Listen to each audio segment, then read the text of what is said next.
showtime! Woo! Woo! Woo! Woo! Woo! Woo!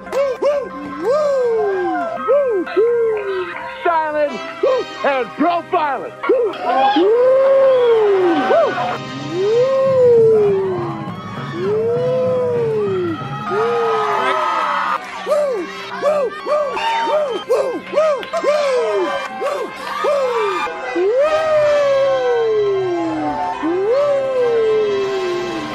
It's live and in color. Woo! Welcome to the Mafia Sports Report on the Buffalo Fan Base Network. I'm your host, Tommy, to the highest degree, to the TOP from the 313. And by my side is my main man, my toucan Sam, the one they call the Apex Man, Mr. Mikey. What's going on, brother? How you doing, buddy? Happy Monday. Yeah, happy Monday, man. It was a short weekend. I don't know. It flew by for me. I don't know about you, but man, my weekend went just like, now here we are, Monday.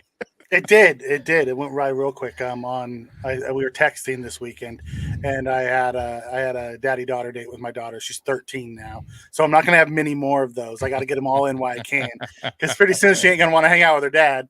But I took her out to lunch, and then we went shopping. Not the most fun for me, but I enjoyed the family time. But man, it went by real quick. Awesome, man. No, I totally understand that, man. Because yeah, eventually they want you to drop them off down the street from school or whatever. They want nothing to do with you. My buddy Jan Sports Jarek in the house. And by the way, guys, he's now part of the Buffalo fan base. He's been for I think about a month now. I want to say, or 3 weeks. Check his show out. I believe that's tomorrow. I want to say at 8 or 9. But yeah, it's a great show, man. They basically cover every kind of sport, man. Basketball, Buffalo Bills. So check that out, man. Yeah, man. Big plans coming. We are not ready to announce it just yet. We were going to do it today. So guys, that's been delayed. It should be this week though. So just be on the lookout for that on Twitter, on Mafia Sports Report, on Buffalo Fan Base as well. You should see that trailer sometime this week. And then that will tell you everything you need to know about what's coming up in the next 2 weeks.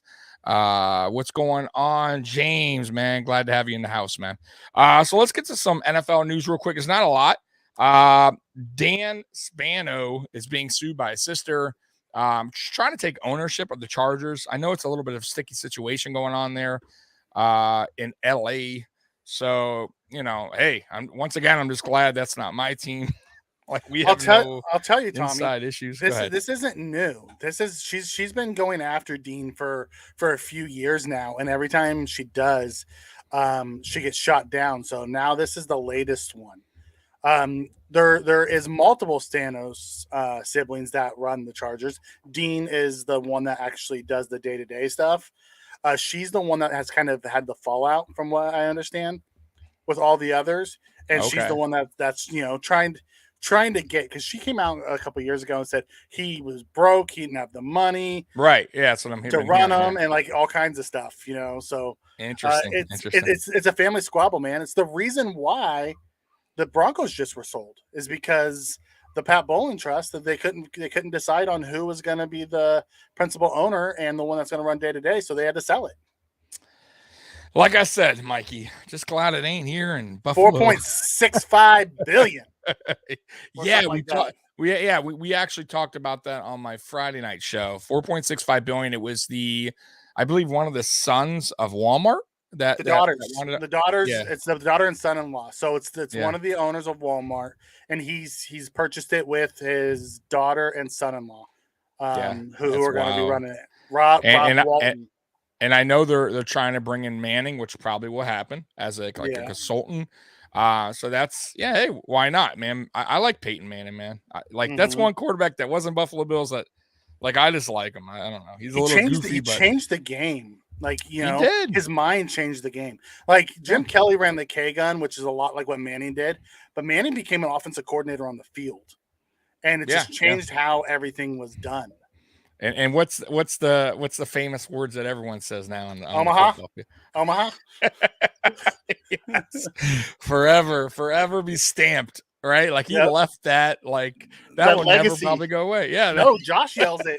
Josh yells it. I know. They all yell it. They all yell it. That's wild, man. And then obviously, and then Lamar Jackson, he returned to OTA. Yep. So he's back in OTAs. So I know he's going through that little contract situation there as well. And then, but hold on, before we get to that, yeah, go ahead. Lamar Jackson, it's not just a contract situation. He's upset with the front office because they traded his receivers and they haven't gotten him better receivers, and he wants to see what they're doing because the front office and the management team's ready to pay the guy. But he's just not ready because they haven't gone out and got him the weapons. Like you look at what they did with Josh Allen, you look what they did with Justin Herbert, you look what they just went and did in Philly for Jalen Hurts, and you look around like all these young quarterbacks. Joe Burrow has Jamar Chase and T. Higgins and Boyd, and who does Lamar Jackson have? Yeah, they got rid of his basically his best receiver, I guess you could say, even though his best receiver is his tight end. Yeah, right. Since he's been but they've been trying to get him receivers, and every time they get him one, they trade him away or he leaves.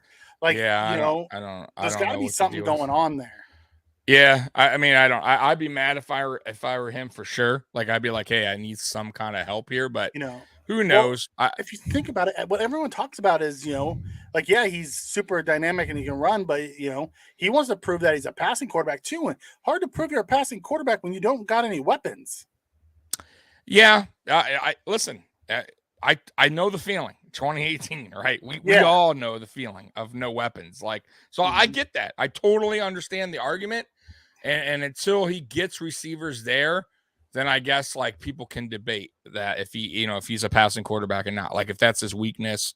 I mean, from what I've seen, I he's pretty good. Like he's not I don't think he's the best out there, right? Like he's struggling here and there, but he's not a pocket guy, but he can throw the ball.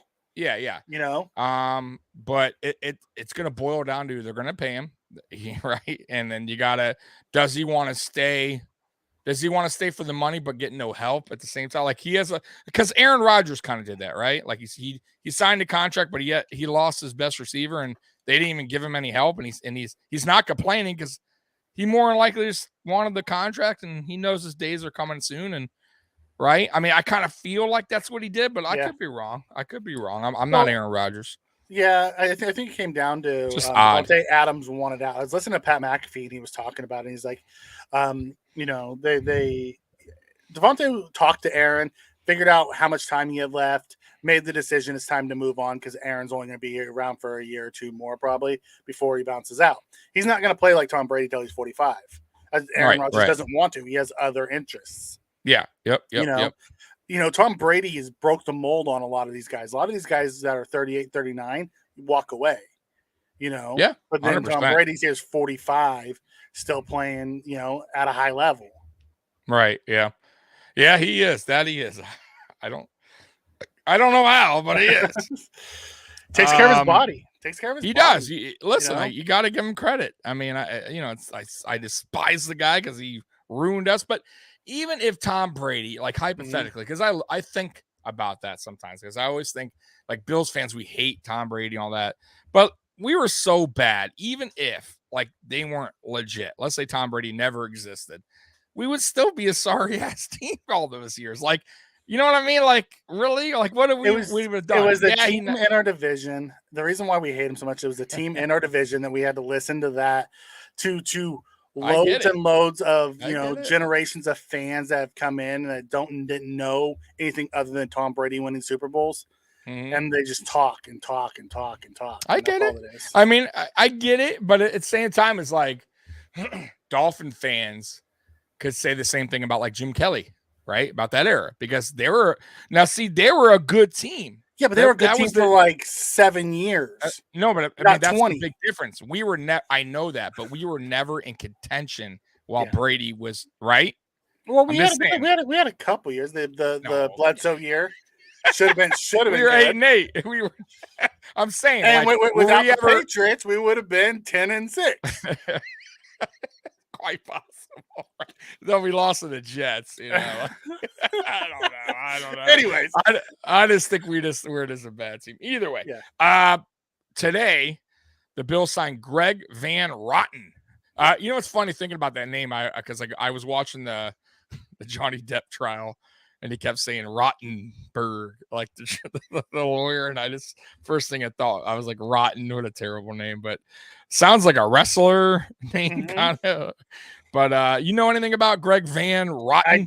I do, and we'll dig some more into him because I added him to our list. Okay, as we're doing the trenches tonight. But he was a part-time player for the Jets. He played he started between about 10 and 13 games a year. So he does have he's a guy who does have injury history. But he's a decent depth guy. He's a camp body right now, fighting some of our guys. We'll go through all of his numbers when we get into our breakdown. Hey, there's nothing wrong with getting depth at the offensive line position. Nothing wrong, guys. So especially interior. It may not be like oh my God signing, but these players, offensive line, are tough to get, guys. Like they just are. So if you have a chance to get a decent one, even if he's a rotational guy or just a guy that come in and put some work in, why not? Because we've been down this alley before where we got a player hurt and then we're running around for trying to find like Bobby Hart again. You know what I mean? Like, do we really want the? So I'm just saying. Also, Jordan Poyer is back at OTAs. Mandatory OTAs. So he didn't report to the ones that weren't mandatory, which is fine. A lot of players do that. And the big news was, will he, right? Will he be back? And he already answered that question. Yes. So that's a good sign that there's possibility that he's not going to do a holdout, right? He's not that kind of player. It seems like so far, at least. And that maybe that there is a good communication between Bean and Poyer, you know, that they'll get something done. And there is no communication between Bean and Poyer directly. No, his Bean agent. said that it's his agent. However, you have to remember the new the new CBA fines these guys heavily if they choose not to show up. You know, I get so it. if they try to hold out. So if he wants money, it doesn't behoove him to hold out. You know, if he comes into camp, he might come into camp and do walkthroughs, but he's not going to really do much. It's only a week, though. I think it's only 1 week. Yeah, it's not even that. It's like 4 days. Right, and then that's it. Like, runs tomorrow through like Thursday or Friday, and they usually and Bean McDermott and Bean usually end it like a day early. Right, and they don't even come back to like July, like mid-July. But they're calling them now hold-ins for those that want the contract. So they show up, but they don't do anything. They do stretching and stuff. It'll be interesting, like when reporters ask them questions, because you know they're going to, right? Yeah. So I'm just curious how he answers those questions, if he avoids them, if he it'll be good to hear something is rolling, at least between the agent and Bean. But we'll see. We shall see. Guys, real quick tonight, I do want to give doing a card giveaway tonight, if you guys are still watching. So doing a Devin Singletary. I don't know if you guys can see that. Probably not. That way you can. So it's a jersey patch auto. All right. Jumbo card. It's really, really nice, man. I just have I collect cards, guys, so I have a whole bunch. And then I got a Gabe Davis mosaic rookie card. I have many of these, so pretty cool cards. Listen, they're not worth hundreds, but they're pretty damn cool.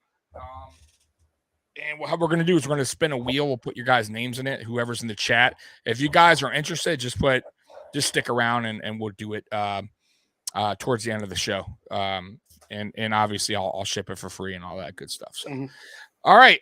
Tonight, Mikey, we are not day 2, but we are round 2 of the position breakdown. And we are doing offensive line and defensive line tonight. So I'm going to let you go ahead and start that up. Let me share my screen. Get that all ready to go. Here we go. And then let's go ahead and run. And let them know what we're doing next week too. So it's round 3, which is the final round. Next Monday. Yeah, and then next week we'll look at linebackers, secondary, and specialists. There you go. Okay. So this week is the trench warfare. We're looking at offensive, defensive lines. So we'll kick it off with our offensive tackles. Right. I have our 4 main offensive tackles, and then I have our bubble guys, which really are probably more of the practice squad guys. So we have Dion Dawkins.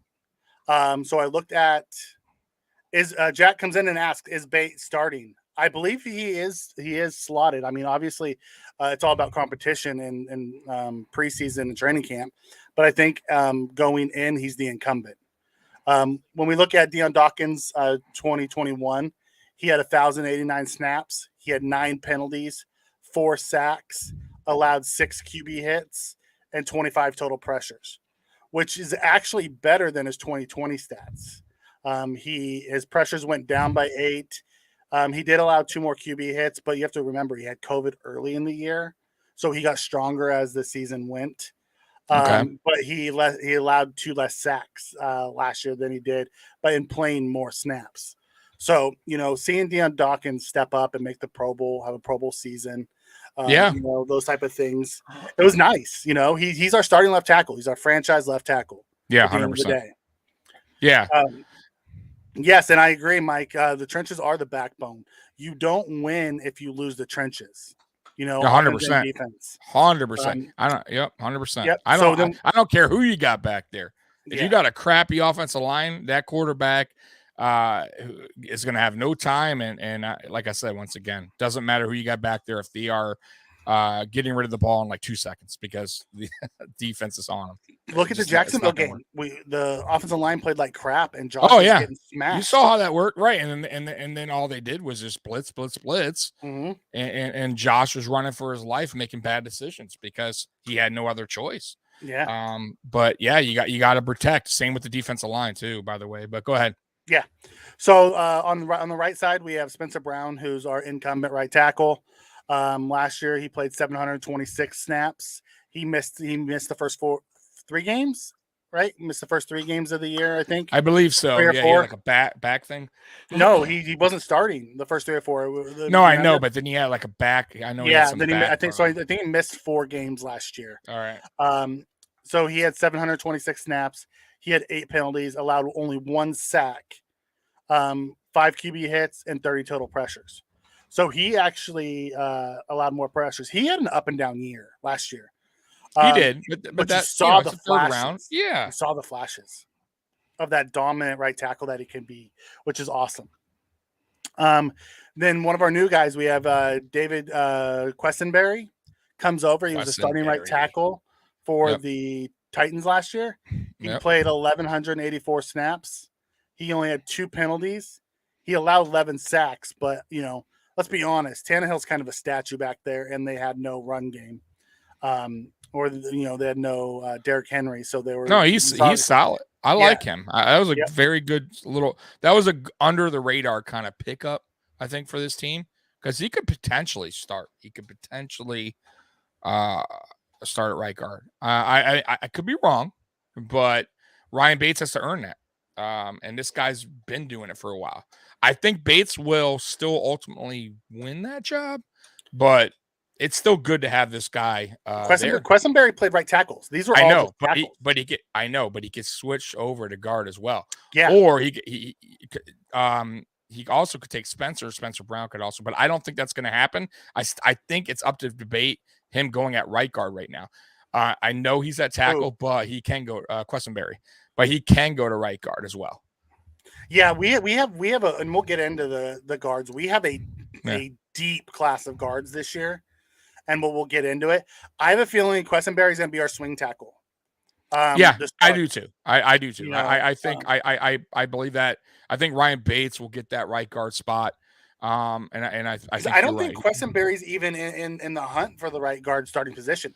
I think they brought him in to be the right tackle, and because we have a lot of interior guards that are vying for that spot. My buddy Curtis from Ace Burhead, he believes that he has an opportunity to go to right guard, with Bates not having like a lot of history behind, he more of a journeyman up until he got here.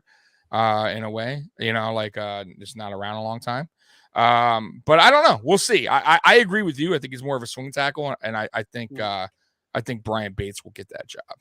Yeah, and we'll get into the whole guards centers next. But then we have Tommy Doyle, who only played 65 snaps, most of them at tight end. Had one penalty, one sack allowed. I think he had eight snaps at tackle only, and the rest of them were at tight end. I agree. So he had one penalty, one sack, one total pressure. And then when we look over at the bubble guys, we have the people like Bobby Hart, Luke Tenuta, Alec Anderson. Tenuta, he won't make the team. Alec Anderson, the rookie UDFA out of UCLA. Derek Kersetter, the rookie UDFA out of Texas. And then Tanner Owen, the rookie UDFA out of Northwest Missouri State. So we got a bunch of young UDFAs and then Bobby Hart. What do you think about this? What do you think about this question real quick, Carl? I already answered that like 3 weeks ago, but not going to happen. Not going to happen.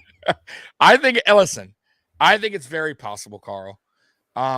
This is the first time, and I'm normally not like this, where I homerish prediction that we're winning it all. But looking at the schedule, this is the first time I can truthfully say there isn't a game there I see that the Bills can't win. So I'm going to be optimistic and say, sure, why not? New England came very close, by the way.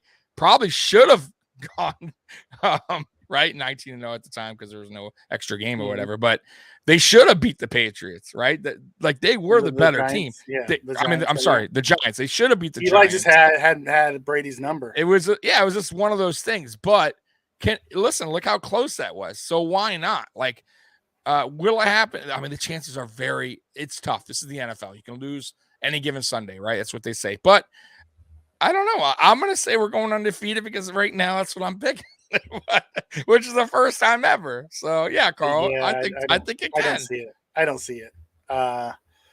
Not that I wouldn't love it, and I hope we do, and I hope I'm wrong, and I'll eat it if I'm wrong. But, yeah, I don't see us going undefeated. So for the roster bubbles, Daniel Garza comes in and says Tenuta is a practice squad contender. I think so. I think Tenuta is going to be practice squad, and I think one of the other three UDFAs is going to be fighting Bobby Hart for a practice squad.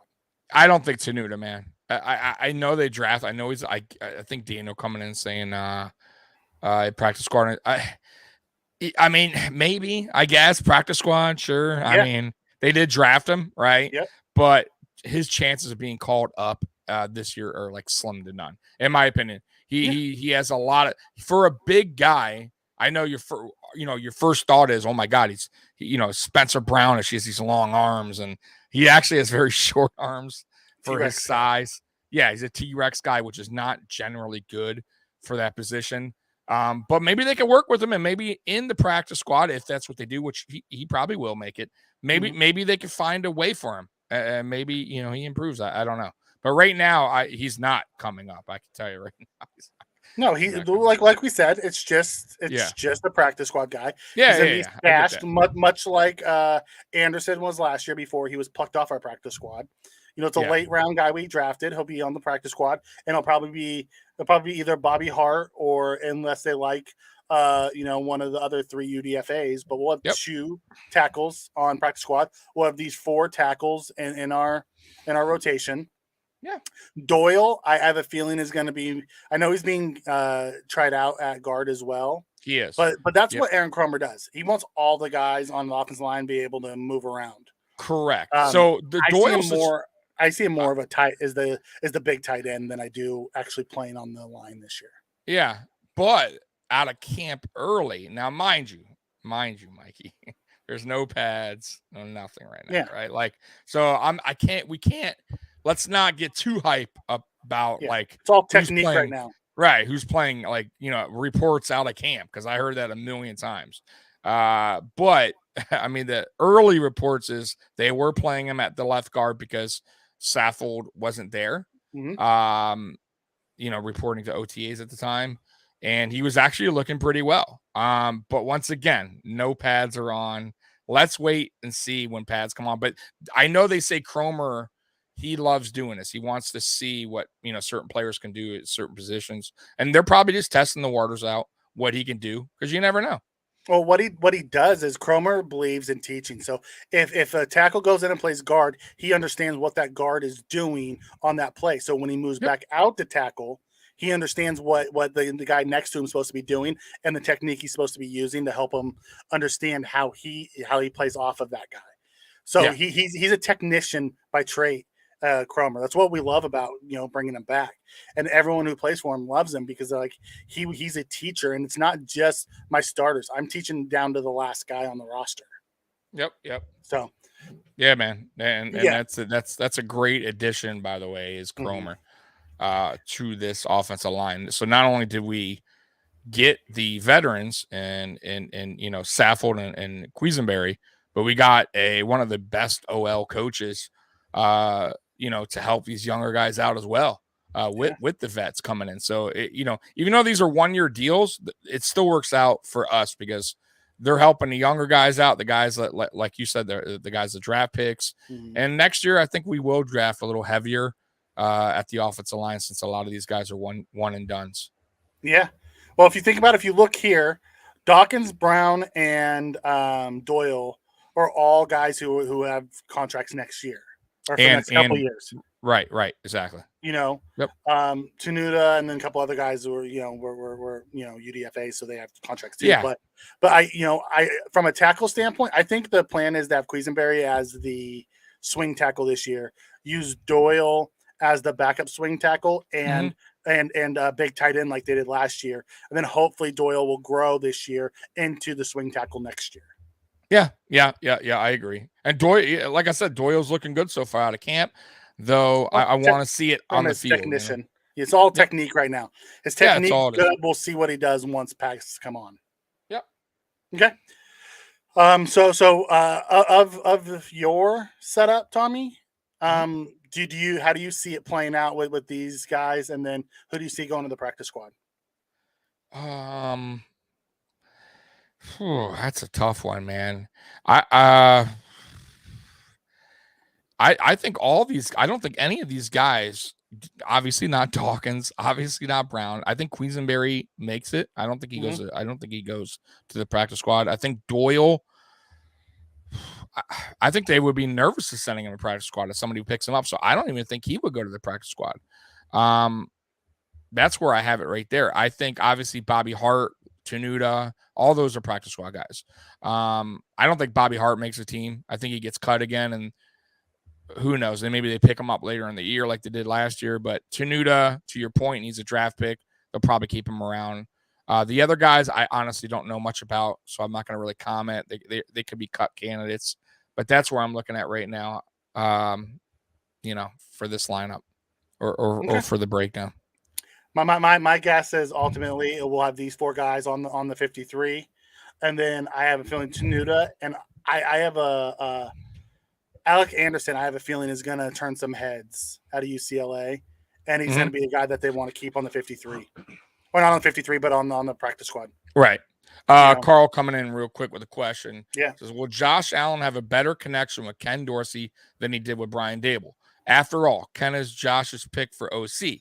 He fought for him, and this may be more dynamic offense than it was. I'll let you answer that question because you know what mine's going to be. Do I think he's going to have a better connection? No. I think his connection with Brian Dable was extremely close. Do I think the offense will be better with Dorsey over Dable? Yes. I didn't understand some of Dable's schemes and game plans to where Dorsey now has Cromer, who is a run game coordinator, former offensive coordinator, has Mike Shula in the room, former offensive coordinator, as Joe Brady is the quarterback coach, former offensive coordinator. So there's going to be more ideas in that room. It's not just going to be, I know Dorsey was the passing game coordinator last year, but I have a feeling that the connection, like play calls, might be better than it was with Dable. Because Dable got stuck in his ways. Let's be honest. He got very bullheaded about. There was times we didn't run the ball, but like one time in the half. That won't happen with this new coaching staff. No, will not happen. So do I think the offense will be better under Dorsey? Yes, I do.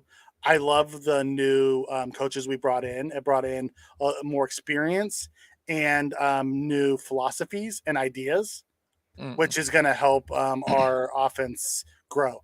Under Dayball, it was the same thing for 3 years. We didn't really see it evolve. It will evolve this year. As far as better connection, I'll tell you what. Dayball got here, I believe, in 2018. I want to say, Josh's rookie year, and Dorsey got there in 2019. So that it's not like Dorsey got there in 2021, right? So who knows? Like behind the door, we maybe Dorsey and Allen really did have a better connection. We just don't know. But Allen did preach for him to be the OC. Yeah. And right. So it wasn't like he was like, hey, it's up to the coaches. I'm staying out of it. Like he came forward and said, I would really prefer Dorsey. So I truly believe he understands that when Dorsey came into 2019, he made him better. He worked with Josh. And who was closer to Josh than your quarterback coach, right? Like working with him every day. I know Dayball was as well, but I think Dorsey and Allen probably had maybe a little bit more connection than we think because of the quarterback thing, right? He's a former quarterback. He understands Josh. Josh probably understands him a little bit more. He worked with them probably a little bit extra. So I don't know. That is, I don't know. I'll be honest with you. But I do think, to Mike's point, the offense, I think, is going to be ran much smoother, much better. You're going to see the running attack a lot cleaner than it was in the past. Now that we got Cromer, now that we got Joe Brady, now that we got Mike Shula, I think those guys are going to, get this line going to protect Josh a little bit better, to open those holes up for the running backs. And listen, Ken Dorsey is a bright dude. So if you guys think that we're going to lose like the magic touch on the offense all of a sudden because Dayball was his genius, Dorsey's a very smart guy too, and he's going to light it up as well on offense. So I think the offense will improve, and you're going to see it. You would definitely see it. I'm with you on that. How you doing, Scott? Welcome to the show. Scott? Thanks for joining us. Okay, so let's dig into the guards and the interior offensive line. This is where we really had a lot of problems last year. So we brought in Roger Saffold. Last year, he had 853 snaps. He had 5 penalties, 2 sacks allowed, 7 hits, and 26 pressures. He plays about the same amount. He has a shoulder injury that seems to pop up every year. But we have a lot of depth this year, so it's okay. Yeah. In 2020, he had 872 with 4 penalties, 4 sacks allowed, 5 QB hits, and 18 pressures. So he actually allowed less sacks last year, but more pressures. But they also threw the ball a little bit more once Derrick Henry got hurt last year. So you're going to see the pressures go up. Thing about Saffold, though, real quick, even though he gets hurt, he tends to come back. Yeah, he tends to come back right away. So he's like one of those just like Iron Man tough guy. Like he's a tough dude. He is a tough guy. So I wouldn't don't stress the whole injury history, guys. He's gonna probably play hurt in some games. It's just the way his career's shaped out. But he's always there. So I'm good with that. Just play, do your job, and I'm good because when he does his job, he's one of the best on the field to do it. So. Go ahead, Mikey. Yeah. Sorry, I was reading Scott's comments. Yeah, go ahead. Yeah, I'll put it up. Scott comes in and says, he's figured it out. 4,000 yards, 40 touchdowns, 4 interceptions, 114 passer rated. He's going to be the league MVP, Super Bowl MVP, and we're going to go 20-0. I'll tell you, interceptions is really low. If he only throws for 4,000 yards, I'll be a little concerned. If he wins the MVP with 4,000 yards. I agree with Mikey in that. I mean, the interceptions is awesome if you keep down to 4, but that's really tough. I think I'm going more towards what Jack said earlier about the 5,000. Yeah. Listen, it's very possible. And me and Mikey talked about this, I think, 2 weeks ago. My buddy Curtis put out a thing about the yards after catch. He was one of the, I think, 17th ranked. Yep. If he was even in the top 5, I think he said something like that. He would have had over 5,000 yards. If he was in top 10. Top 10. He would have over 5,000 yards passing. So that's last year. So I think with the additions that we got with Crowder, who's I believe a better yards after catch, and I think getting McKenzie more involved and stuff like that, and Diggs, I think he can get in that top 10 range. I think. Oh, and the addition of Cook, The addition of the offensive line with screen passes as well will help that yards after catch. And it's very possible. I think he does, Mikey, in my opinion. I think he gets the 5,000. The interceptions, listen, 4, that's really tough. I'm going to go around like the 8 to 10 range. And that's not bad because, sometimes Josh, he will do a bonehead play here and there because he's trying to make something happen. So 8 to 10, listen, guys, that's not bad. That's not bad at all. I'll take it all day. Go ahead, Jason. Man. I love that. Double the weapons, double the yardage. Yeah, I love that. Said 9,000 yards. Jason, this is 9,000 yards. I will tell you another thing that we'll see this year, because if you go back and you watch Stephon Diggs last year, Stephon Diggs ran stops and goes like over and over and over. They didn't run him on yak type of routes. I bet you that changes this year. You're going to see him running more of the slants and the crossers and those type of things to give him the option for yards after the catch. If he just runs a 5-yard stop, he has to do amazing things to be able to get yards after the catch on that. Yep. Go back to look at what Diggs did in Minnesota. He ran a lot of those crossers and deep things where he can get the yards after the catch, and he was great at it. We just didn't put him in position to do that last year. I don't think the offense put the receivers in position to do that last year. Yeah, no. So we'll see a little bit of difference this year, which I'll like. I believe. Okay, so moving on, we have Rick Bates back. I think he's going to be our right tackle this year. Yeah. In 2021. Right tackle. Yeah. No, I mean right guard. Right guard. Okay. Yeah, he's gonna be right guard. He went from left guard last year. Yeah. He'll probably play right guard this year. Yeah, they ain't putting what's his name out of the guard position. Yeah, they're gonna keep Roger at left. Yeah, Saffold. That's where he plays the best is left, so he'll be there. Mm-hmm. Bates had 294 snaps last year. I think it was like 5 games or 6 games or something like that. He had 1 sack allowed, 0 hits, or 0 sacks allowed, 3 hits allowed, and 3 total pressures. So in like 5 or 6 games, he only gave up 3 pressures. That's crazy when you think about it. Yeah, I know. He had 1 penalty. And in 2020, he had 82 snaps. This is what goes back to what we talked about, Tommy. We didn't understand why he never got in.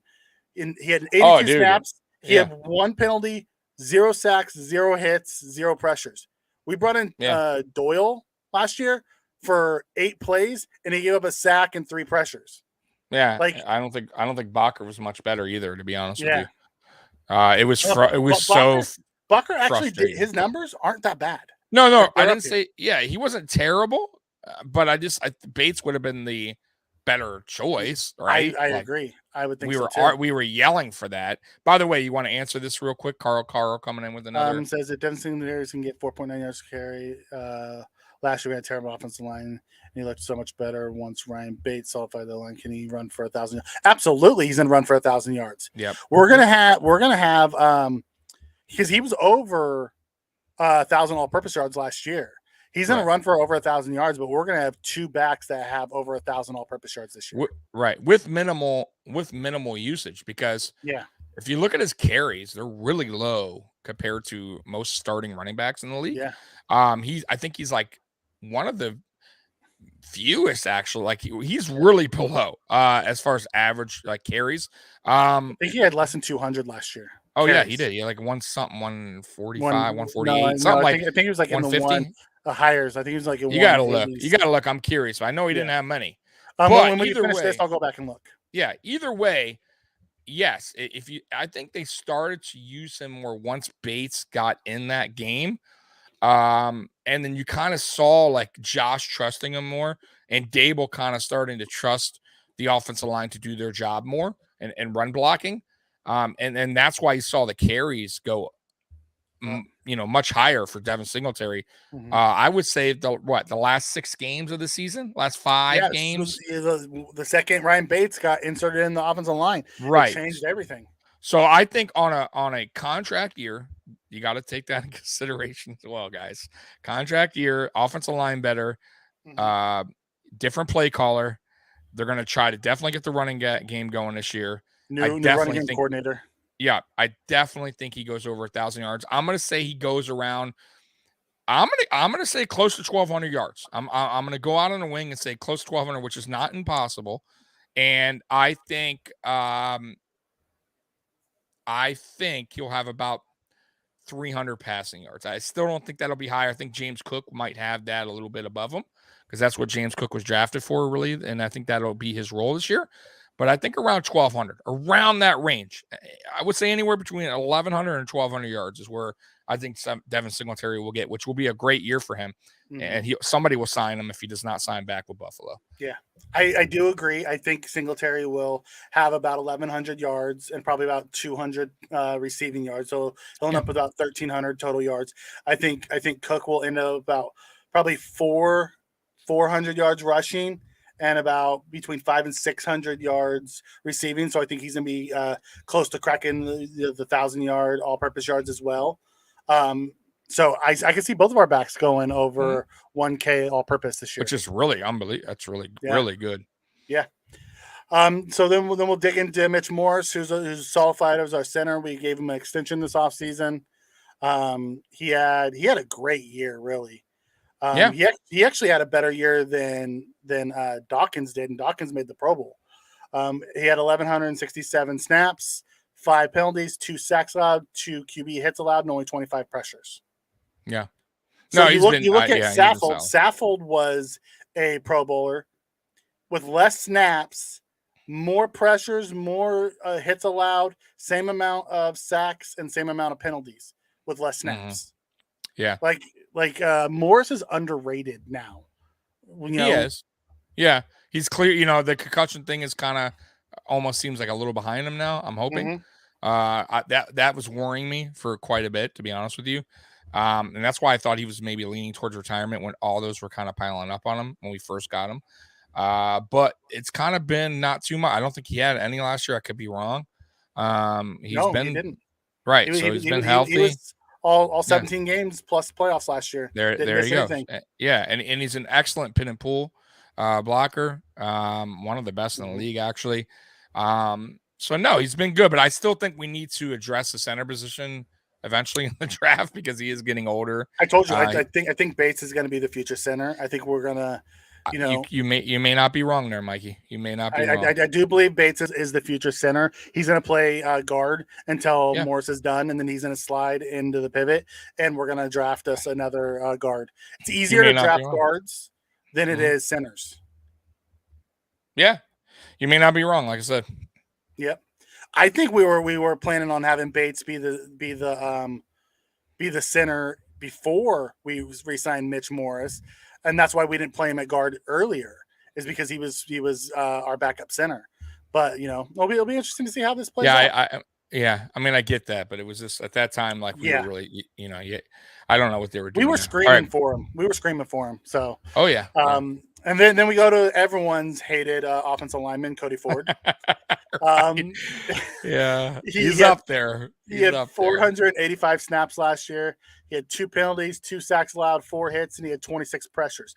But of those 26 pressures, 11 was in one game. So he didn't have the horrible year everyone thought. He had a bad game against Washington and that really good D-line. Yeah. And that after that, he kind of got relegated to the bench. But up to that point, he wasn't playing horribly. But he had a bad game against the Commanders. I mean, listen, Mikey, this will be it. Like if Cromer can't get Cody Ford, better, improved, then it's a contract for Ford too. Yeah. But then we know it is what it is, right, guys? Like after it wasn't coaching, it was truly the player. Because at some point, you got to put the onus back on the player. I personally I don't think Bobby Johnson was good. No, I don't. He was an assistant offensive line coach who got his first shot as at the head gig with the Bills, and I don't think he did well, personally. No, I agree with you. I think the Giants are going to see that, Giant fans, how this guy just. Like I said, I thought the name was cool. Other than that, he's got a lot of young guys on the offensive line with the Giants. Yeah, that just aren't going to get. If you really think about it, when he came, who did he honestly improve? Like guys that we drafted that you're like, all right, Like you got this guy like looking really good, or he helped this guy out, or a guy he did. I don't think he did anyone like Bates and Brown are the two that stand out the most. But if you think about it, really, I put it on Bobby Johnson for the whole Wyatt Teller thing.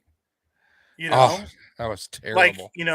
And Brandon Bean kind of basically said that, right? Yeah, I know that's what he said. He's like, I listened to my guys, and they told me he wasn't gonna pan out. Name, but he's like, guys, which there's only two guys in charge, and they're both not on the team. So and he's never gonna do that again because he knows better. Like he's not trusting that again. Like he's gonna do his own homework, and he'll live with that decision. You know. I think it goes back to the O-line coach. But anyways, Cody Ford, has been a bust at this point as a second-round pick. Yeah. Was it all Cody Ford's fault? No. They moved him around a bunch, never let him get settled. Then he had injuries, and he's been battling injuries the whole time he's been here. This is the first offseason he hasn't been rehabbing an injury, so he actually got to train. So we'll see what we get out of Cody Ford, if anything, in 2022. Then we had Ike Bacher. Bacher was a average starter for us. I mean, honestly, he was better than Ford. He filled in. I would much rather saw Bates earlier, but Bacher held his own for the most part. Better than Mongo too. He took Mongo's job. Yeah, 636 snaps. He had 2 penalties, 1 sack, 1 hit, and 17 total pressures in about 10 games. Ultimately, Bacher did okay. He did his job.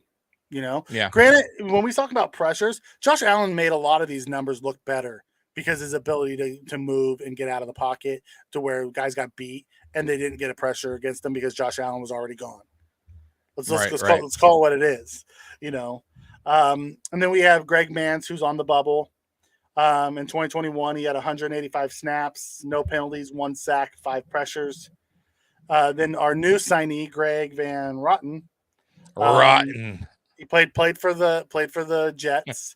He started between 10 and 13 games a year. 700 snaps last year, 2 penalties, 3 sacks allowed, 1 hit, 37 pressures. He is a average O lineman, great depth lineman. Yep, that's all he is. When I look here, I truly believe these 4 guys on the left will all be on the 53. I think Ike Bacher will end up on the PUP list because he's coming back from the Achilles, which I think the battle becomes between Mance and Van Roten for a depth job. Mm-hmm. You want to answer that question? What was the question? Right here. Couldn't Ferguson fill in as center knowing he's a long snapper? No, he's actually more of a tight end than he is a lineman. Right. He's not very right. He's not a big guy. He's not a very big guy. He's just like his brother who actually they're considered tight ends and longs than actual if they have to put him somewhere. But he's just a long snapper. So yeah, I foresee them. So that gives us what? We had 4 tackles and we have 5 guards, centers, interior O linemen. So I see us carrying 9. Bacher's going to go on the PUP so list we'll have right away. Saffold, Bates, Morris, and Ford will all be on the 53. So then it comes down to, does Mance win the backup job, or does Van Roten win it? That's a good question. As the 9th guy. That's gonna be a training camp and preseason battle, really, because I think they're both kind of evenly matched in a way. Van Roten has more experience. He does, and Mance McDermott likes that. Yeah, but Mance can play center.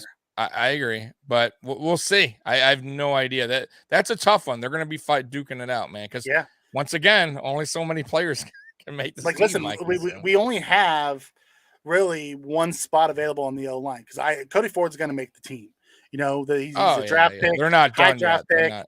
Pick. They brought in a new thing. Like Bean still talks him up. He's super talented, just hasn't put it together yet. So I see 1 spot on the O line, and it comes down to Mance or Van Roten. And then obviously we have Jacob Capra, who was on the practice squad last year, who will probably be on the practice squad again this year. Right. Don't know much about him. Yeah, neither do I. He's on there for a reason, though. Yep. So who do you see?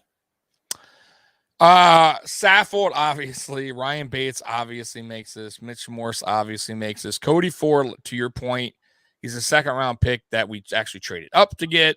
They are not going to give up on him yet, especially as being his last season anyways. Ike Bacher is going to be on the PUP list, like I said. Yep. And then it's going to come down to Graham Mance and Van Rotten, who we just got. Listen. If we get to the 9th guy, we're in trouble anyways. So yeah, I still think that there's going to be a player or two that we wind up trading for something. I don't know about this list particularly, but you never know. Could you see Cody Ford being on the block and then it's possible. And Van Rotten it's very possible because maybe a team will be more willing to give up a draft pick, a 4th or 5th for a former 2nd-round pick. Maybe they see like the potential on him. If he comes out and has good preseason, someone's like, right, I could get something out of him. Exactly. Rather than what can you get for, Van Rotten? You know what I mean? Maybe nothing. Maybe you cut him and go to practice squad, and then he gets picked up, right? So it's very possible. It's very possible. And Brandon Beane loves to do that. But like we said about Teller earlier, would he do that? Right? Is it too early? The problem with Teller was it was really, really early in the game. It was year 2. Like year 2. He started the end of year 1, played decent, came in year 2, lost the job to Mongo. Right. And then they traded him. Right. And Cody Ford's on what year now? 4. Right. So, and it's a contract year. So do you get something for him? Or do you see the potential and maybe you're going to think we can re-sign him? You know what I'm saying? Because it's tricky. That's where it's tricky. I don't know, man. I tell you what, I want to hate it, depending on what they get for him, what round. Yeah, I don't know what I would take. I love Jason's comment. He comes in and says, "Spray paint them, put spinners on them, then trade them, make them look shiny, then ship them off." Why not? Put them right. Put them in all the second half games, like in the preseason. And I agree with Daniel Garies. I think what we would get would probably be a 6th or 7th, most likely a 6th. I mean, if we can get a 6 for Mills, right? I have a feeling we can get a 6 for Cody Ford. Exactly. Yeah. Or Marshall Newhouse. I think we got a 6th one year. We did. Russell Bodine, we got a 6th one year. Like he's the magic man. He finally makes a way to. The 6 isn't crazy. It's not unbelievable. No, but it's a 6th round pick. It is one you didn't have earlier. Something you could trade up to get. Use it as a trade. Yeah, trade bait. So that covers our O line. When we look here, we'll probably have 9. I went through the 9 that I thought was going to make it. At the end of the day, this is probably the best O line that's been in front of Josh since he got drafted. 100%. And then I love the fact that we have Erin Cromer and Ken Dorsey in the room. Dorsey's super smart, young, innovative guy. And then Erin Cromer is just a technician teacher. And if these guys can't get better with Cromer, they're not going to get better.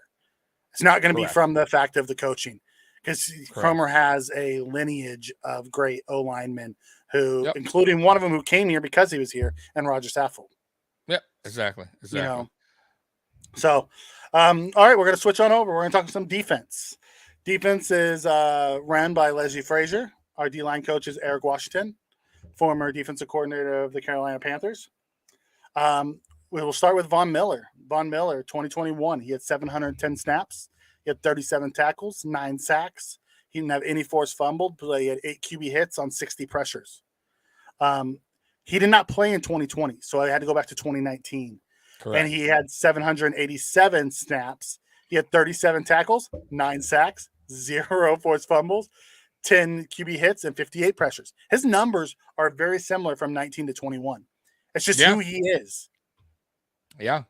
He's and his run grade is like a 90 in PFF. Like he's a fantastic run defender. Yep. Gets close to double-digit sacks every year. Plus, he teaches and helps other guys get sacks because guys are running away from him. He's getting 9 sacks being double-teamed almost every time.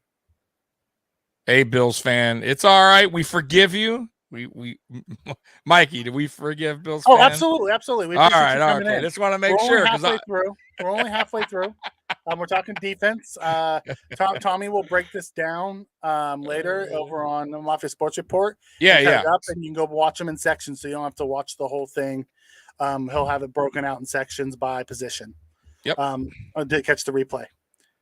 100%. Dallas, I agree. We need a big year from the O-line, but you know what? I think we need a bigger year from our D-line. 100%, man. Like we have not gotten, we've put so many resources into our defensive line. We have not gotten the payout from it yet. 100%. Von Miller is a big key. He's going to help our young guys. He's also going to bring attention. Like Ed Oliver no longer will be double teamed. It's going to probably go to Von Miller. So you're going to see Ed Oliver get better. You're going to see Gregory Rousseau get better. Hopefully we'll see Epinessa and Boogie to take steps. If not, we know we have a solid DN in Lawson. He's not special, but he's solid. And we'll go through his numbers. So looking at Von Miller to finish capping him off, he's been, the same guy. Everyone thought about, of his age and he's dropping down. He's not. He's, from 2019 to 2021, he's the same guy. Yeah, except for the 1 year that he was hurt, his production is relatively the same. And listen, man, I know he said he wants to be on, get a lot of snap counts or whatever, but at the end of the day, it's not going to happen here in Buffalo. That's not what McDermott and Frazier do. They're going to limit. He's not going to be super limited, but he's going to come off the field more. He'll probably end up around 700 snaps this year. Exactly. 650 to 700 is probably where he is going to be. What the Rams kind of used them to do, which is here comes the playoffs. Here we go. Crank him up. Right. Early. They'll put him on a pitch count early. Exactly. To make sure he makes it through the season. He'll probably be on a pitch count earlier in the games as well. And in the fourth quarter, you'll see him more than you would see him earlier. Exactly. Late in the games, when the game's on the line, when we need him most, Von Miller will be there. You will not be seeing him rotating out. Right. Very much. In a tight game in the fourth quarter. It's just not going to happen. And to Mikey's point, when we talked about the Von Miller signing months ago, this is great for all these guys that we're about to talk about, including the defensive line when we go to that on next slide, when we're done with this slide. Everybody except for maybe a couple of these, like a Shaq Lawson, who's been around the game a little bit, even though he can learn a little bit from Von Miller. I'm not saying he can't, but I'm more talking about the Gregory Rousseaus, the AJ Epinessas, the Boogie Bashams. These guys are going to excel with Von Miller. They're going to learn a lot. They're going to play a lot better. He's going to get them playing to a higher level, in my opinion, right? And they're going to want to feed off his energy. So he brings a lot to this team, a lot to the table, than what he does just being him, right? Like as far as an impact player, he brings a lot more than that. He brings he's almost like a teacher in there, right? Even though he's a player, which is, man, that's why I love the signing, because he's more than just a player. He's a kind of a coach and a player, who's won 2 Super Bowls. We have nobody who's on this team, Mikey. That's now that I think about it, that has a Super Bowl ring right now, except for Von Miller. I'm just thinking, is there a player? Am I missing somebody? A Super Bowl ring? Yeah, who's a Super Bowl champion that's on this team? It could be offense, defense. I don't think from a player standpoint, other than Von Miller. All right, I'm talking about a player in the locker room that's been there, done that. Only Vaughn. We have coaches, because I know Cromer got one, and his stops. Because I know last year was Sanders, right? Sanders was the guy. Yeah. So this year it's Von Miller. Yeah. This year it's Vaughn, right? Okay. OJ Howard. OJ Howard got one with. Okay, OJ Howard, but I'll take Von Miller's more advice than OJ Howard. Yeah. I'm just saying, OJ Howard. But you're right. You are right. You are right. But there isn't there. Oh, and no, because did Mitch Mitch didn't win it. He KC, left right? No, the year after.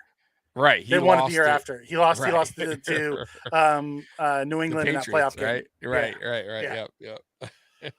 But yeah, then the year after they won it. So Correct. no, Daniel, no. Morris was gone the year they won it. That was the first year in Buffalo. Mm-hmm. Okay, so then we'll move on to on the other side. So Vaughn will handle one side. We have Gregory Rousseau who's going to handle the other side. Last year he had 514 snaps. He had 46 tackles, 4 sacks, 1 forced fumble, 6 QB hits, and 30 pressures. He came on early and late. He had a lull in the middle of the year. He had a good rookie season overall. Oh, dude, Gregory Rousseau. Mm-hmm. Bro, For pick 30. For pick 30, all, he had a good.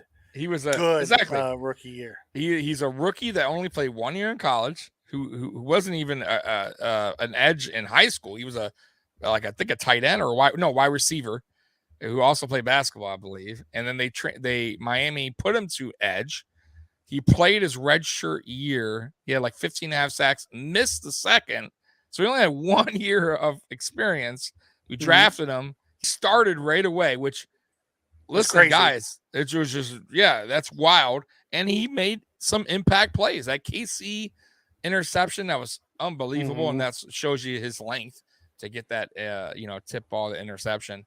And there was plays that he stopped running back. So I was like, man, dude, that was impressive because he was a better run defender than I expected. Yeah, bro. He's just listen. And if you guys saw his press conference, the one he did in OTAs, he's got about 8 pounds of more muscle. Like he's looking pretty. He's still growing into that big body. Yeah, dude. Because he was a safety in high school. That's crazy. He was 200 pounds going into Miami. Miami he was like 6'5" at the time. Yeah, and 200 pounds, and then he grew 2 more inches and put on about 80 pounds. Yeah, Miami got him up there in weight. Yeah.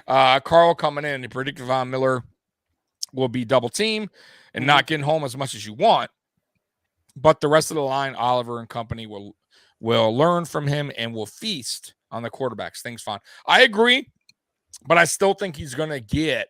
If he plays a complete, plays a complete season, I'm going to go around to what he's been doing around that 9 to 10 sack season. I would say between 8 and 10.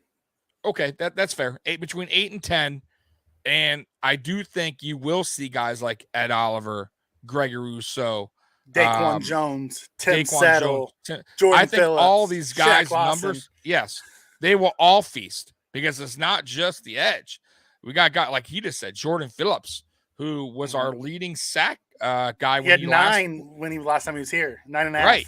So, I mean, what's that tell you? And he's not like he's old, out of shape Jordan Phillips. Like, he knows this defense. He's ready to play. Shaq Lawson can get to the quarterback.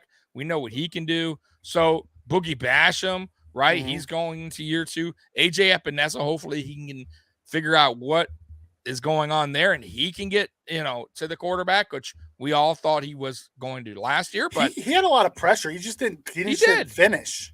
Yeah, 100%. So I think everybody is going to thrive when you got a guy like Von Miller. And then the scary thing is if Gregory Rousseau improves coming out of the other side, man, Mikey, watch out, because then where does the quarterback go? He has nowhere else to go but the middle. Can't go up the middle, and you got guys screaming off the edge. Right. So it's guys, and not to mention our linebackers are sitting around there. So and we have an elite secondary. Right. So this defense could get better this year than it has been an entire time. Because we've been having a top flight defense with no front 7 help, really. Oh, dude, it's going to be scary good, man, guys. I'm telling you right Jason, now. I like that. 13 Jason. Sacks.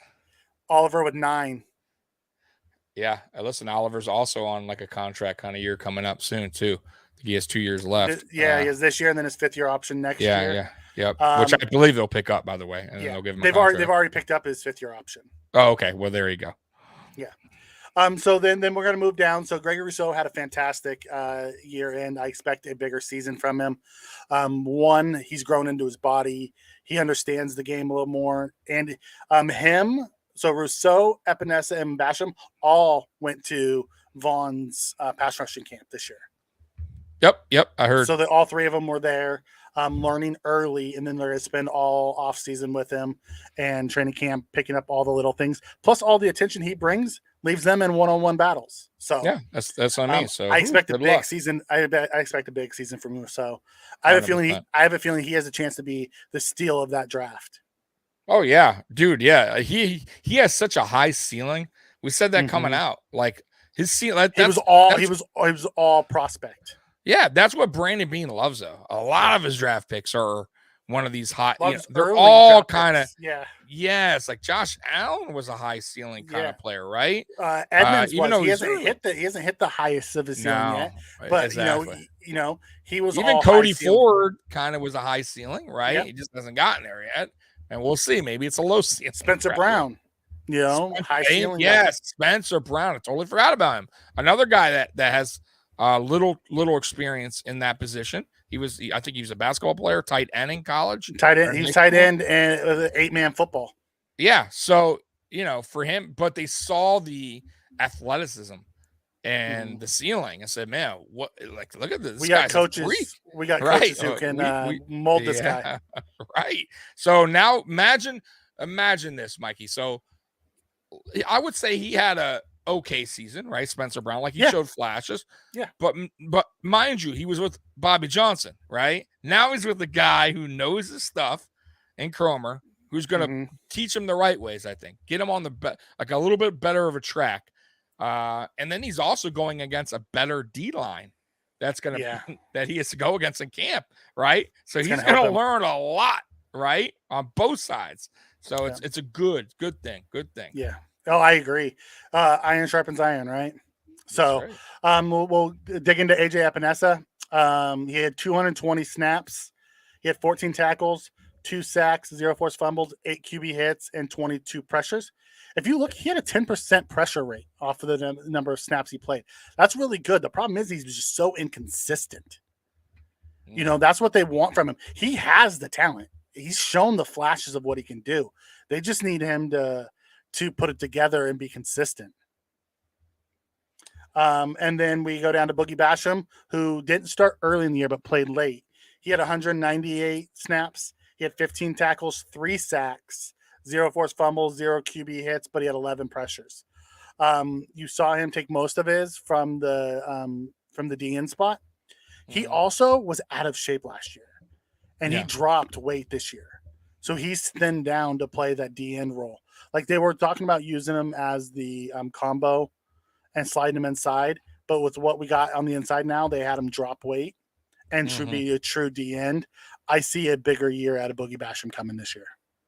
Yeah, I do too. I don't think his ceiling's as high as a Gregory Rousseau. It's not. But I still think he could be productive. I still think he could be productive for this team, and why not? So yeah, I can see him being a DN3 rotation guy that comes in and gives you, 5 or 6 sacks, 25, 30 pressures a year, on part-time snaps, on those limited snaps. Yep. The way we like to keep people fresh, I can see him doing that. And then we have Shaq Lawson. Old reliable Shaq Lawson. Last year he had 527 snaps. Shaq is back. He had 22 tackles, 2 sacks, 3 QB hits, and 17 pressures. That was between multiple teams and not good teams. Right. In 2020, he was with Miami. This was more of the Shaq that we knew. He had 554 snaps. He had 28 tackles, 5 sacks, 1 forced fumble, 15 QB hits, and 39 pressures. That's the Shaq that I think we're going to see again this year. Yeah. And those aren't bad numbers at all. And that's with, when he was with Miami, he was like the 3rd option on the D line. And in Buffalo, he's going to be like the 5th option. So he's going to get a lot of one-on-ones. I can see him being DN3.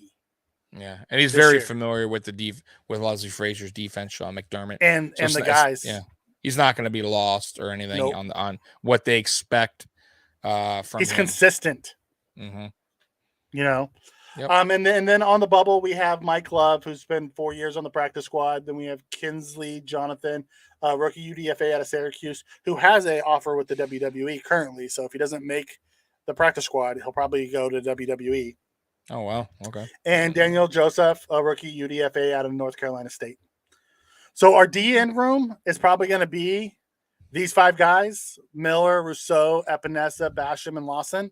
I can see us keeping those 5. I think we're going to keep 9 O linemen and 9 D linemen. Yeah, I agree.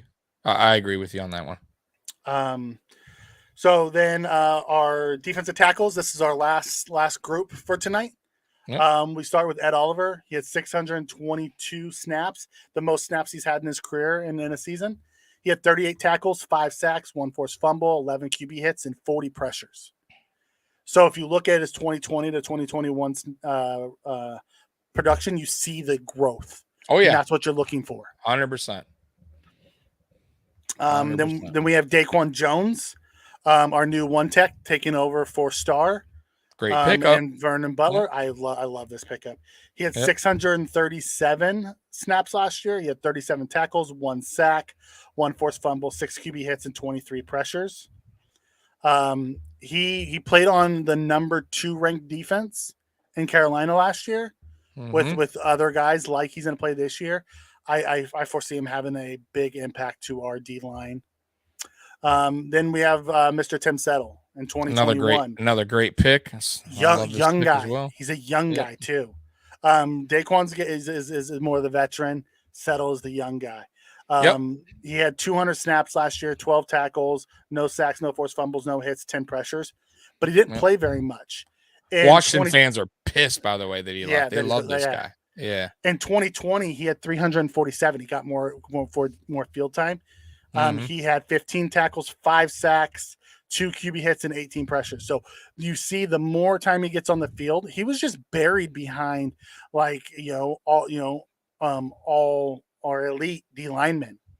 A couple of them were all pros, a couple of them were Pro Bowlers. He was buried behind the elite D linemen there in Washington.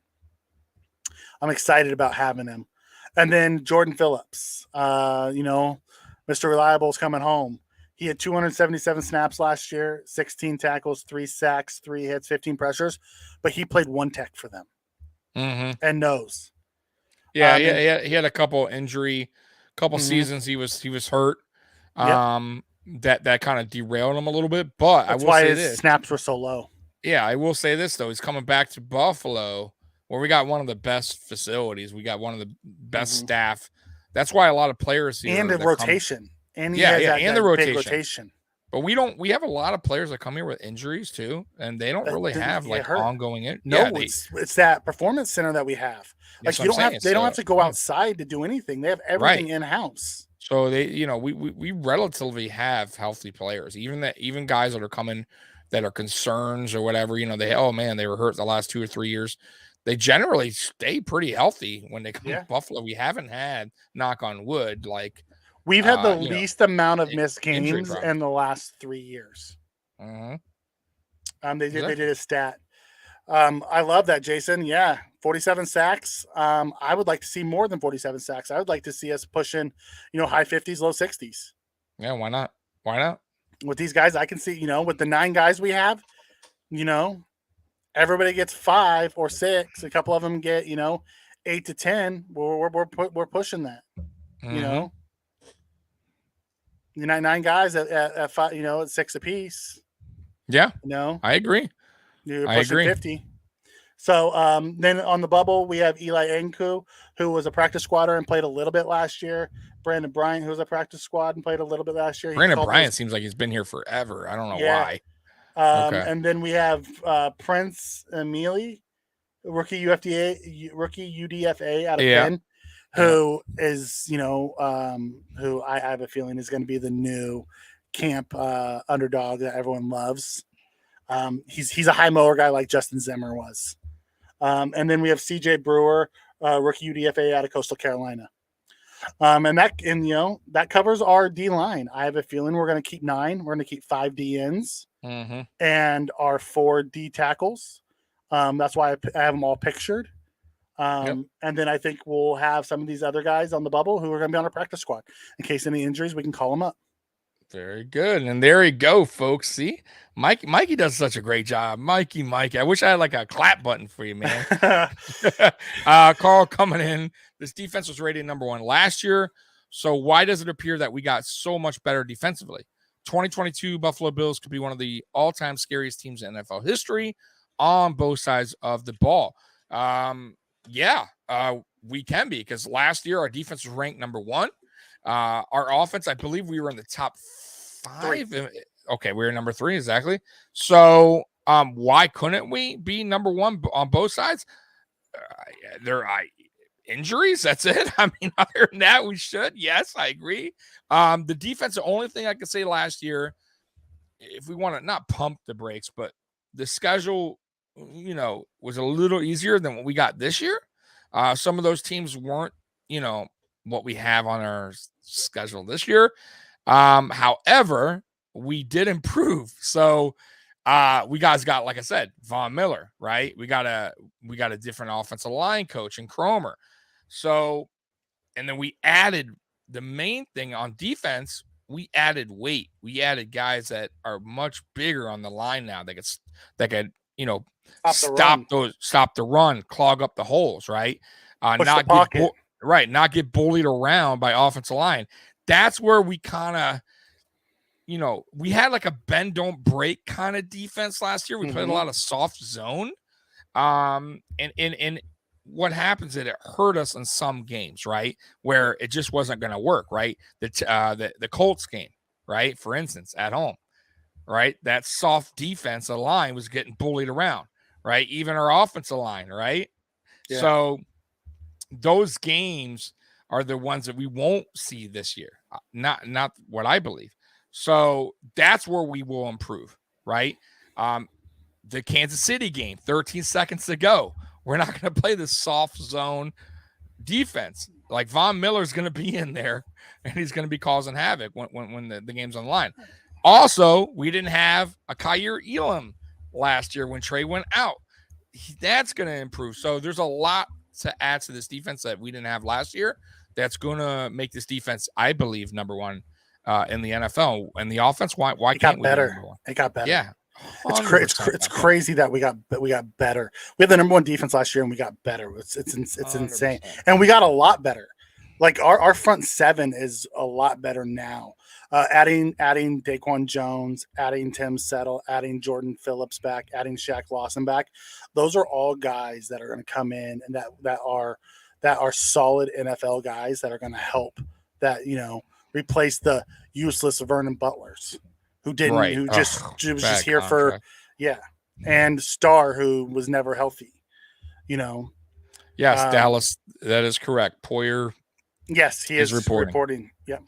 It's a mandatory. And to answer your question from earlier, Tommy, Devin Singletary had 188 carries last year. Okay, 188. Yeah. So still lower than some of the top running backs in the league. Yeah. And he had 188 for 870 rushing yards and 7 touchdowns. Yeah. And he was averaged 4.7? 4.6. Okay. Yep. Okay, which still isn't bad compared. You guys got to remember too, taking factor the terrible offensive line, right? That he was dealing with for most of the season. Here's a stat for you that you'll like. He had 3.12 yards after contact, and he had 20 explosive runs of 10 plus more yards. Speaking of Devin Singletary, who wants to win a Devin Singletary rookie autograph card? Patch, right? Yeah, jumbo patch. So if you guys want to win that, I could put your name real quick on the little spinner board. Let me know. I'll give you guys a second. Yeah. So you know what? Let's just run through and add whoever commented. Yeah. So let's see here. Let's see if I can do it here. Mike is usually the one that knows this stuff better than me, but I'll do it. Mikey, keep the audience going here. So we got what? Who do we got in their room? Because I can't see right now. You got Dallas. So we have Jance. Oh, Jance is still there? Well, I don't know if he's still there, but we had Jance I haven't seen earlier. Him. Oh, so you're just doing who's still here? Yeah. Okay. Why not? So we got Bills fan 1970. We got Jason N. We got Dallas. We got Brandon. All right, we got Carl. So Brandon, Carl, okay. All right. Who else? So, Scotty? Yeah, I saw Scotty earlier. All right, I'll still put his name. Why not? Yep. Jack. Who else? Jack. Yeah, got my buddy. All right. Who else? So I don't know. Did you get everybody? So we have Jason. I got Dallas, Bills fan, Brandon, Carl, Scotty, and Jack so far. Jason in. Jason. Oh, that's right. Jason. Okay. Jason N. All right. Who else am I missing? So got Daniel Garies, got Brandon, you got Dallas, you got Jason, you got Bills fan, you got Jack, you got Scotty. Right. Is there anybody else I'm missing here? I think that All right. So let's see. Let me Mike Ferreira. Oh, Mike. All right. Yep. All right, don't forget Mike. Right. Let me add Mike. I'll put Mike F. Yep. Oops. I put. You can just put Mike because there's only one Mike in there. Okay, only one Mike in there. All right, yep. Mike. Okay. All right. So that's it. All right. So let's do it. Let's do it. All right. So, and guys, I'll do this next week on a Josh Allen rookie too. Yeah. So come join us next week. And I'll ship it. I'll ship it for free, by the way, guys. So just after hit me up on Twitter. Whoever wins, hit me out on Twitter. If you don't have a Twitter, Tommy will post his email. Oh yeah, I'll put it in the comment sections of this video, in the description of this video. So just shoot him an email and he'll get your address and send it out to you guys. Exactly. All right, are we ready? Here we go. Hey, hit the button. Yep.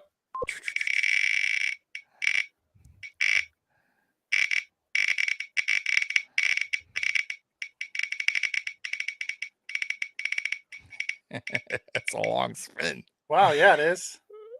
I don't know what it's slowing down, guys. I don't know who it is. I don't know what's happening. What is going on? Oh, it's Brandon.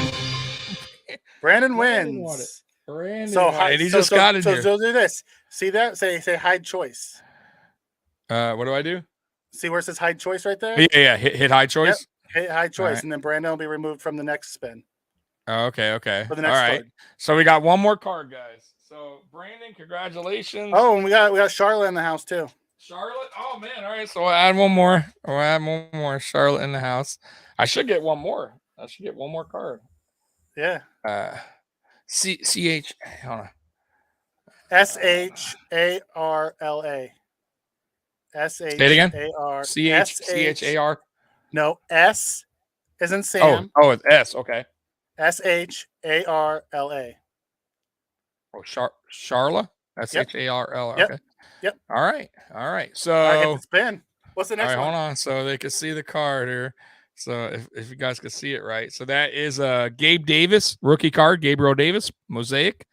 By the way, guys, I keep all my cards in good condition, great condition. So you keep them in plastics and stuff, right? Oh yeah. Hard plastics. I'm picky about my cards, guys. So here we go. All right.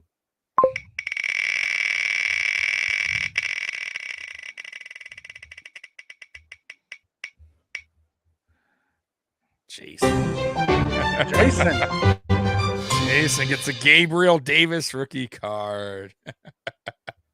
Should I do one more?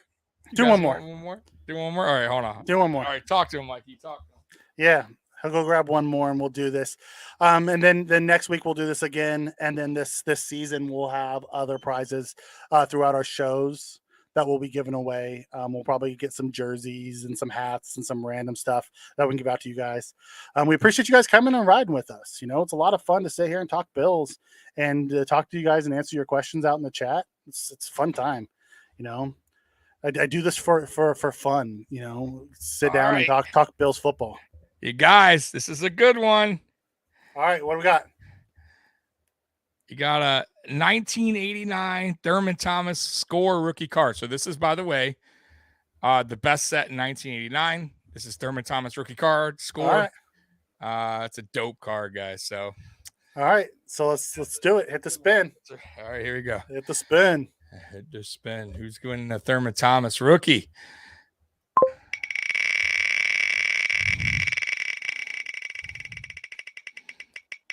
And the final winner of tonight is Mike. So hit Tommy up. If you're on Twitter, hit him at Tommy Talks Bills. If you're not on Twitter, you'll find his email in the description. Shoot him an email. He'll get your address. Yeah, I'll put it on the send this description out later. to you. And again, come back next week. Do the same thing. Stay to the end of the show. We'll add your name. And we'll run into more. And Tommy, what I was telling them is this season, I'll get some more stuff and we'll do more prizes throughout the year for our shows. Yeah, for sure. Do giveaways, just fun stuff. We appreciate them coming and riding with us. Yeah, you guys, I just thought of it today because I have a huge card collection. I'm like, you know what? I'll get rid of some of these cool cards I got, but next week I have a Josh Allen rookie, so come in next week. Okay, yeah, Josh Allen rookie card, so that's a good one. All right, guys, it was a great show. Once again, I appreciate everybody. Jason, Brandon, Bills fan 1970, Dallas. Oh no, it's not rigged, man. Hey, you got winners. Listen, next week. Yeah, there's more next week. Yeah, Josh Allen. I have another Devin Singletary autograph patch card. I got a base Devin Singletary rookie card still. I think I have like a Trent Edwards rookie card that you can send out too. Even though no one's gonna want it, they're just gonna want to use it for fire. Set it on fire. Right? But yeah, man, I appreciate everybody for hopping on. Did I miss any questions? What's the one? Here we go. What's the one game you guys plan on going to? Okay, so I'm from Michigan. I'm 4 hours away. Mikey's a little different. He is like hours and hours. I'm a day away. I live in Northern California. I'm not sure what game I'll be going to. I'm looking to go to one this year though. As it gets a little bit closer, me and Tommy will talk and figure out what the best time is. Oh, okay. Charlotte, we start Mondays at 9:00. So every Monday at 9 p.m. Eastern time, we go live. And then when the preseason starts, me and Mikey, we have a show on Mondays at 9 here. And then we have another show on Fridays at 7:30. Is that correct, Mikey? 7:30? Yeah, 7:30. Okay, 7:30 Eastern time on Fridays as well. And then we might have some other stuff in the plans and the works, but just follow us on Twitter. You see Apex006 and I'm Tommy Talks Bills, and we always update like if we're changing times around or days or whatever. But right now, Mondays at 9 up until regular season, and then we might have a couple other shows playing. And then keep your eyes out this week for the fan base trailer that's going to drop. Tommy and I are going to be we have one more show in this position breakdown series. We have the linebackers, secondary, and specialists. And then we're going to jump into a new series that will be a new trailer will be coming out later this week from fan base, and we're super excited about it. Yep. So once again, I appreciate everybody for coming in. Jack, Dallas, like I said, everybody, man. Stop by again. Watch us every Monday at 9:00, and we love you. And let's hit the best outro on any content Buffalo Bills channel. And look at it go! He could go all the way! Touchdown! Touchdown! Touchdown! The Bills make me wanna shout. Kick your heels up and shout. Throw your hands up and shout. Throw your head back and shout. Come on now, the Bills are making it happen now. Stand up now, come on and shout. Yeah, yeah, yeah, yeah. Hey, hey, hey, hey, hey. Let's go Buffalo. Let's go Buffalo. Let's go Buffalo. Let's go Buffalo. Go. The Bills make me want to shout. Go Bills. Go Bills. Peace.